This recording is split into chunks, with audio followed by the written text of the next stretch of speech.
बिस्मिल्लाहिर्रहमानिर्रहीम। अस्सलाम वालेकुम। आज हम बेस फ़िल्टर की एक एग्ज़ाम्पल को समझने की कोशिश करेंगे। बेस फ़िल्टर एल्गोरिदम दरअसल एल्गोरिदम है जो कि लीफ को कैलकुलेट करता है using measurement and control data. तो इसकी जो हमने एग्ज़ाम्पल को डिस्कस करना है वो 2.4.2 है।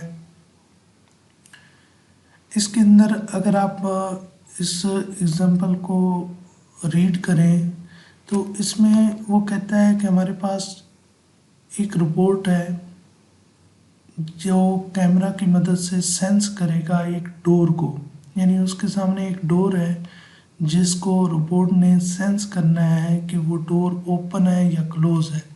और वो कहता है कि जो इनिशियल स्टेट है ना, उसको रोबोट को कंफर्म नहीं है कि डोर ओपन है या क्लोज है।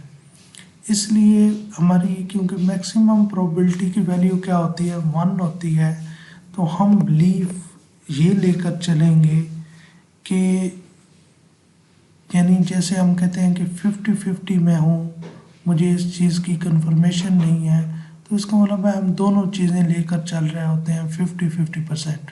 ऐसे ही क्योंकि हमें यहाँ पे हम कह रहे हैं कि रोबोट को नहीं पता कि इनिशियल स्टेट क्या है, डोर ओपन है या क्लोज है, तो हम प्रोबेबिलिटी की वैल्यू हाफ ओपन को देंगे और हाफ क्लोज को देंगे। जैसे हमने कहा कि एक्स ज़ीरो जो है वो ओपन भी हो सकता है 0.5 उसकी प्रोबेबिलिटी, एक्स ज़ीरो क्लोज उसकी प्रोबेबिलिटी हमने क्या कर दी 0.5।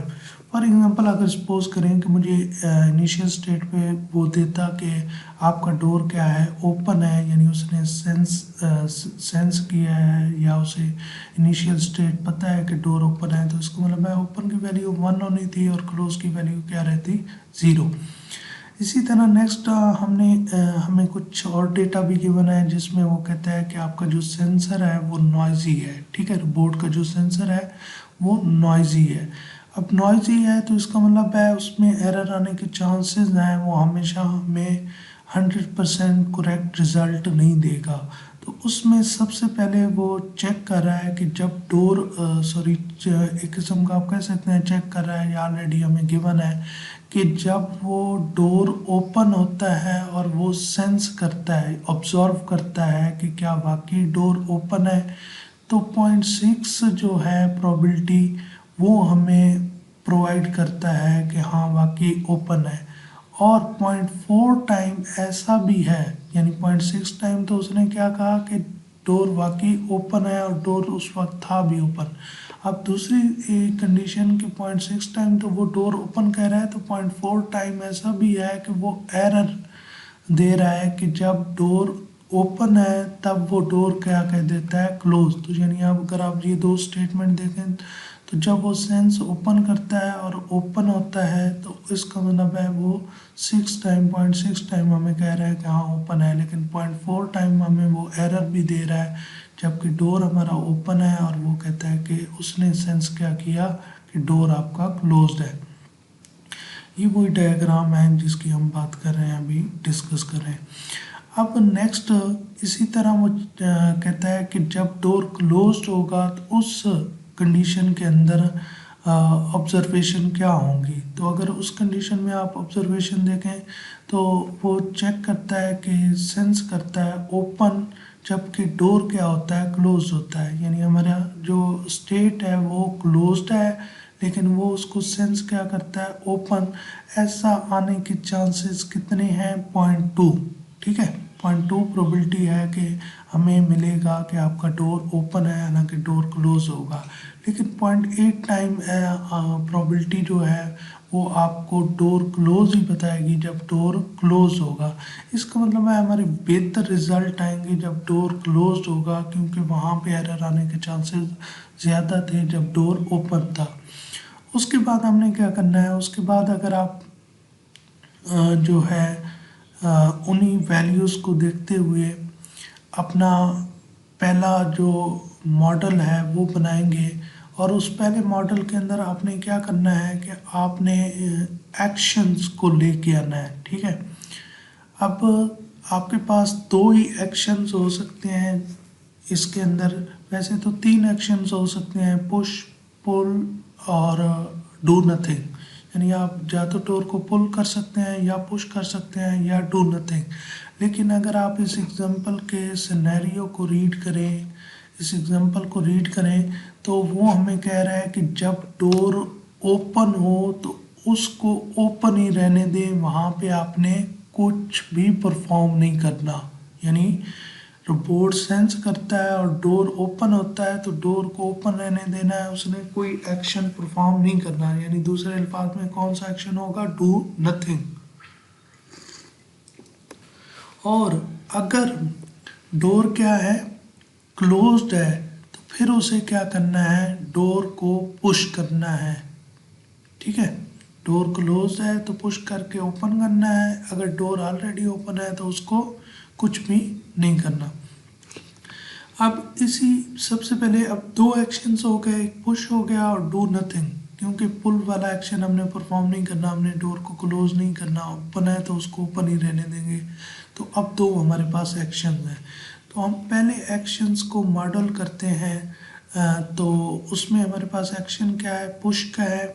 और हम करंट स्टेट क्या मान के चल रहे हैं कि हमारी जो स्टेट है वो ओपन है। ठीक है, हमारी अगर स्टेट ओपन हो और हम पुश का एक्शन परफॉर्म करें तो क्या वो ओपन रहना चाहिए? देखिए, क्योंकि हम चाहते हैं कि ओपन जो है डोर उसको ओपन ही रहना चाहिए, उसको क्लोज नहीं होना चाहिए। तो इसलिए इसकी प्रोबेबिलिटी, क्योंकि हम चाहते हैं कि डोर अगर ओपन है तो वो डोर ओपन ही रहे, उसकी प्रोबेबिलिटी हमने क्या ली? 1। अब डोर अगर ओपन है ऑलरेडी और एक्शन परफॉर्म होता है पुश और डोर क्लोज हो जाता है, तो ऐसा तो हम नहीं चाहते ना। हमें क्वेश्चन के अंदर गिवन है कि डोर जब ओपन हो तो वो ओपन ही रहना चाहिए, लेकिन अगर हम पुश तो तब करेंगे जब डोर क्लोज होगा और उसको ओपन करेंगे, तो ये एक्शन तो हम नहीं चाहते। तो इसका मतलब है इसकी प्रोबेबिलिटी हम क्या लेंगे? 0। अब दूसरा आ जाता है जब डोर, ये तो डोर जब ओपन था, जब डोर क्लोज होगा और एक्शन परफॉर्म होगा। तो जब डोर क्लोज्ड है और एक्शन परफॉर्म होता है पुश का, तो उसको ओपन होना चाहिए। ये एक्शन हम चाहते हैं, लेकिन ये एक्शन की प्रोबेबिलिटी हम 1 नहीं रख सकते, क्योंकि आपने ऊपर ऑलरेडी देखा है कि 0.8 प्रोबेबिलिटी है, 0.8 टाइम चांसेस हैं कि वो हमें क्या देगा? वो हमें बताएगा हाँ वाकई डोर क्लोज है। 0.2 टाइम तो वो हमें क्या बताएगा कि आपका डोर जो है वो क्लोज्ड है ही नहीं, वो गलत जज करेगा, उसको ऑब्जर्व करेगा कि डोर ओपन है। तो इसलिए हमने 0.8 टाइम कहा कि हाँ वाकई ओपन होगा। ठीक है, पुश करने के बाद। और 0.2 प्रोबेबिलिटी है कि वो क्लोज ही रहेगा, क्लोज होने के बावजूद, क्योंकि जब वो उसको जज ही नहीं करेगा, ऑब्जर्व ही नहीं करेगा कि वो ऑलरेडी क्लोज्ड है, तो वो पुश का एक्शन उस तरह परफॉर्म भी नहीं कर पाएगा। नेक्स्ट इसके बाद ना हमने जो मॉडल इम्प्लीमेंट किया है, सॉरी ठीक है, एक्शन जो इम्प्लीमेंट किया है वो है डू नथिंग का। डू नथिंग पे हम चाहते हैं कि हमारी जो स्टेट की चेंजेस हैं वो नहीं होनी चाहिए। ऐसे ही चाहते हैं ना, जो स्टेट है वैसी की वैसी स्टेट रहनी चाहिए, चाहे वो क्लोज्ड है तो क्लोज रहे, ओपन है तो ओपन रहे। क्योंकि क्लोज पे ओपन कब होगा? जब हम उसे पुश का एक्शन परफॉर्म करेंगे। हम डू नथिंग पे कोई स्टेट चेंज नहीं करना चाहते। तो अगर ऑलरेडी वो ओपन है और उसको मैं चाहता हूँ कि मैं उसके ऊपर एक्शन डू नथिंग का परफॉर्म करूँ, तो वो ओपन ही रहना चाहिए। तो हाँ, ऐसा मैं चाहता हूँ। इसकी प्रोबेबिलिटी क्या दूंगा? 1। अब ऑलरेडी अगर ओपन हो डोर और उस पर कोई एक्शन भी परफॉर्म ना हो, डू नथिंग हो, और वो फिर भी क्लोज हो जाए, ऐसा तो मैं नहीं चाहता। इसी तरह अगर आप देखें कि ऑलरेडी क्या है? क्लोज्ड है, डोर क्या है? क्लोज्ड है, और मैं कहता हूँ कि मैंने एक्शन डू नथिंग परफॉर्म किया और वो ओपन हो जाता है, तो क्या मैं ऐसा चाहता हूँ? नहीं, पुश का एक्शन परफॉर्म होगा तब डोर ओपन होगा। डू नथिंग पे तो डोर ओपन नहीं होना चाहिए ना, तो इसलिए इसकी प्रोबेबिलिटी मैंने क्या कर दी? 0 कर दी। नेक्स्ट, अगर आप देखें कि डोर ऑलरेडी क्लोज्ड है और मैं कहता हूं कि मैं कुछ भी परफॉर्म नहीं करता, डू नथिंग एक्शन परफॉर्म करता हूं, तो उसको क्या रहना चाहिए? क्लोज्ड ही रहना चाहिए स्टेट पे, तो इसका मतलब है इसकी भी प्रोबेबिलिटी क्या होगी, 1 होगी, क्योंकि हम चाहते हैं कि जब क्लोज है और उस पर कोई एक्शन परफॉर्म डू नथिंग वाला हो रहा है तो फिर वो उसको क्या रहना चाहिए, क्लोज रहना चाहिए। तो नेक्स्ट हम कैलकुलेट करेंगे पोस्टीरियर बिलीफ। पोस्टीरियर बिलीफ के लिए हम जो मेजरमेंट ले रहे हैं वो एज सेंस ओपन ले रहे हैं एज इनपुट, और जो कंट्रोल है, एक्शन है, वो डू नथिंग का है, ठीक है, किसी भी टाइम टी के अंदर, ठीक है। तो ये हमारा वो फार्मूला है जिसके थ्रू हमने क्या करना है, कैलकुलेट करना है। तो क्योंकि हमने इसके अंदर जो सेंस एज इनपुट लिए है वो इज ओपन है, तो x1 आप हाइपोथेसिस लेके चल रहे हैं कि आपका जो डोर है वो ओपन होगा। अब इसमें इसी तरह हमने क्या किया है, सिंपली इस फार्मूला को यूज़ करते हुए हमने यहाँ पे क्या किया है, वैल्यूज़ को पुट किया है। तो हम कहते हैं कि हमारा जो बिलीफ है, ठीक है, ये फर्स्ट स्टेटमेंट को देखें, एडिशन से पहले हम बिलीफ लेके चल रहे हैं कि हमारा डोर ऑलरेडी क्या है, इनिशियल स्टेट पे ओपन ही है, और हम कहते हैं कि हम उसको क्योंकि इनिशियल स्टेट को इज ओपन लेके चल रहे हैं, ठीक है, और बिलीफ भी ये है कि डोर क्या है, ओपन है, और हम एक्शन क्या परफॉर्म करते हैं, डू नथिंग का, तो उसको इज ओपन होना चाहिए, यानी ओपन ही रहना चाहिए। उसके बाद हम कह रहे हैं कि सेकंड वन, क्योंकि हमारे पास चांसेस हैं कि डोर क्या हो, क्लोज हो, तो हम इनिशियल स्टेट उसकी ले रहे हैं कि डोर हमारे पास क्या हो, क्लोज्ड हो, और हम एक्शन परफॉर्म करें डू नथिंग का, और डोर क्या हो जाना चाहिए, ओपन हो जाना चाहिए, ठीक है। तो अगर आप देखें तो ये ऑलरेडी हम मॉडल कर चुके हैं और वैल्यूज़ भी हम ऑलरेडी इनकी लिख चुके हैं। अगर आपको दोबारा दिखा दूँ इस चीज़ को, अगर माइंड में रखें तो इसको ये देखें, हम वैल्यूज़ दे चुके हैं, ठीक है, इज़ ओपन, डू नथिंग, और x t-1 यानी x0 यहाँ पे आ रहा है और x1 यहाँ पे आ रहा है, ठीक है। तो इसकी वैल्यू 0 है, तो हमें जस्ट अब वैल्यूज़ पुट करनी है। तो अगर आप वैल्यू पुट करेंगे इस चीज़ की यहाँ से यहाँ तक, तो अगर आप ऑलरेडी ऊपर जाके देखें तो इसकी वैल्यू है 1, और इसकी वैल्यू जो कि हमने बिल्कुल स्टार्टिंग पे ली थी इसकी बिलीव की, बिलीव इज अंडरस्कोर ओपन और बिलीव इज क्लोज की हमने वैल्यू ली थी 0.5, तो 1 × 0.5 प्लस इसकी वैल्यू हमने क्या ऊपर ली है, 0, ठीक है, और हम डिस्कस भी कर चुके हैं कि क्यों 0 ली है, और मल्टीप्लाई बाय 0.5, तो इसका ओवरऑल आंसर क्या आएगा, 0.5, ठीक है। नेक्स्ट इसी तरह हम इस क्लोज पे ये सेम, यानी जैसे ये कैलकुलेशन किया है, इस क्लोज हाइपोथेसिस हम लेकर चलेंगे इस क्लोज, और उस पे हम पोस्टीरियर जो बिलीफ है उसको कैलकुलेट करेंगे, तो इसमें भी हमारा आंसर क्या आएगा, 0.5, आप कैलकुलेशन कर सकते हैं। अब नेक्स्ट जो है वो इसमें है कि जब हम मेजरमेंट करेंगे, यानी जब हम ऑब्जर्वेशन करेंगे, तो उसके ऊपर हमारी जो बिलीफ्स हैं उनके ऊपर क्या चेंज आता है, तो उसको हमने क्या करना है, मेजरमेंट करनी है, यानी ऑब्जर्वेशन के थ्रू हमने मेजरमेंट करनी है कि बिलीफ जो हैं वो किस तरह चेंज होती हैं। तो सबसे पहले हम जो केस लेके चल रहे हैं, हमारे पास 2 ही पॉसिबल केसेस हैं। अगर आप देखें, या तो ओपन हो सकता है, यानी हम ऑब्जर्व कर सकते हैं, या तो ओपन, या हम ऑब्जर्व कर सकते हैं इज क्लोज्ड। तो सबसे पहले हम इस ओपन पे क्या करेंगे, इसको इम्प्लीमेंट करेंगे। तो आप देखें कि हमने कहा कि हमारा जो x1 है वो क्या है, ओपन है, यानी हमारी स्टेट क्या है, ओपन है। हाइपोथेसिस लेकर चल रहे हैं कि हमारी जो एक पॉसिबल केस, जैसे मैंने कहा कि इज ओपन है, और दूसरा पॉसिबल केस जो है वो इज क्लोज्ड है। तो पहली केसेस के अंदर क्या लेके चल रहा हूँ कि हमारी x1 की वैल्यू जो है वो ओपन है, और हमारा जो सेंसर है उसको सेंस करता है ओपन, और हम इसके अंदर बिलीफ मान के चल रहे हैं कि हमारा जो डोर है उस वक्त क्या है, ओपन है, ठीक है।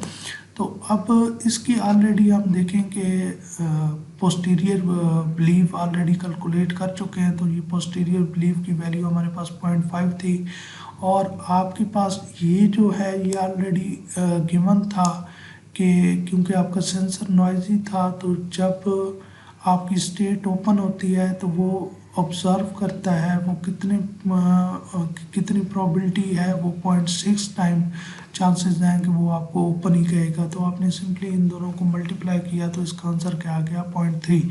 अब इसी तरह आपका दूसरी जो केस है वो उसमें इज क्लोज्ड है। तो आपका जो सेंस फॉर एग्जांपल आपने क्या किया कि x1 क्या है आपका क्लोज्ड है, और आप पोस्टीरियर बिलीव भी क्या लेके चल रहे हैं, इज क्लोज्ड, और आपका वो सेंस करता है कि ये ओपन है, ठीक है। यानी स्टेट क्या है, क्लोज्ड की है, और जो ऑब्जर्वेशन है वो क्या आती है, ओपन की। तो ये अगर आप देखें तो ऑलरेडी हमें गिवन था कि जब डोर क्लोज्ड होगा और वो उसको सेंस करेगा, ऑब्जर्व करेगा ओपन, तो ये 0.2 टाइम था। तो 0.2 प्रोबेबिलिटी है इसकी, तो 0.2 मल्टीप्लाई बाय 0.5, क्योंकि इसका आंसर ऑलरेडी हम कैलकुलेट कर चुके हैं 0.5 है, तो ये 0.1 आएगा। इसके बाद हमने नॉर्मलाइज फैक्टर कैलकुलेट करना है, जो कि क्या आएगा, 2.5। नेक्स्ट इसके बाद अगर हम इसी नॉर्मलाइज फैक्टर को क्या करें, इन वैल्यूज़ के साथ मल्टीप्लाई करें, तो 0.3 के साथ मल्टीप्लाई करेंगे तो 0.75, क्योंकि नॉर्मलाइज फैक्टर को इसके साथ मल्टीप्लाई करना है और नॉर्मलाइज फैक्टर को इसके साथ भी मल्टीप्लाई करना है। तो इस ओपन में वैल्यू आ गई 0.75, और इस क्लोज में हमारे पास वैल्यू आ गई 0.25। अब ये वैल्यू जब हमने कैलकुलेट कर ली, तो उसके बाद हमने क्या करना है, उसके बाद हमें सिंपली क्या करना है कि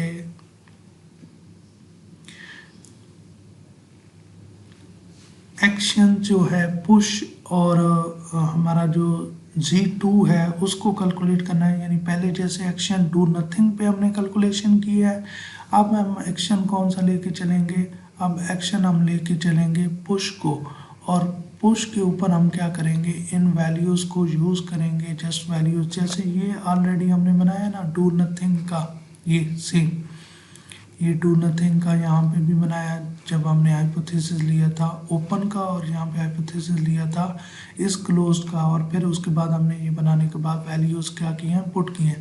तो सिंपली यहाँ पे हमें क्या करना है, यहाँ पे अब नेक्स्ट यहाँ पे हमें लेना है एक्शन पुश का, ठीक है। और पुश के एक्शन को लेकर हमने क्या करना है, पोस्टीरियर बिलीव को क्या करना है, कैलकुलेट करना है। यानी नेक्स्ट पोस्टीरियर बिलीव हमारे पास कैलकुलेट होगा, और उसके बाद हमने क्या करना है, बिलीव को कैलकुलेट करना है, यानी उसके अंदर चेंजेस को कैलकुलेट करना है यूजिंग ऑब्जर्वेशन। तो ये सेम प्रोसेस जो ऊपर वाला सेम प्रोसेस है, ये रिपीट हो रहा है किसके ऊपर, पुश एक्शन के ऊपर, ठीक है। तो उम्मीद है यहाँ पे आपको समझ आ गई होगी। किसी किस्म का कोई क्वेश्चन होता है तो आप पूछ सकते हैं। थैंक यू सो मच, ख्याल रखिएगा, अल्लाह हाफिज़।